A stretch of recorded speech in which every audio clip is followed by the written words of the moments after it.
சிவபெருமானை வழிபட பொய்கையில் நீராட செல்லும் பெண்கள் அந்த பொய்கையிலே வளர்ந்திருக்கும் செங்கமல பூக்களையும் செந்தாமரை மலர்களையும் கண்டு அந்த பொய்கையில் பாம்புகள் ஒன்றுடன் ஒன்று பின்னி பிணைந்து விளையாடி கொண்டிருக்கும் அழகையும் பார்த்து, இது நம் தேவியரின் கண்களை போன்ற குவளை மலர்களும் சிவபெருமானின் மேனியை போன்ற செந்தாமரை மலர்களும் சிவபெருமானின் உடலில் சுற்றி இருக்கும் பாம்புகளை போன்ற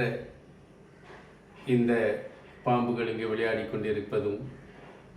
சிவனும் பார்வதியும் இக்குளத்தில் ஐக்கியமாயிருப்பது போன்ற எண்ணத்துடன் மகளிர் அக்குளத்தில் குதித்து நீராடி கைவளையல் குலுங்க கால் கொலுசுகள் சத்தமிட கொங்கையில் பொங்க பொங்க குதித்து குதித்து விளையாடி நீராடி மகிழ்வது போன்ற இந்த ஒரு அருமையான திருவெண்பாவை 13வது பாடல்.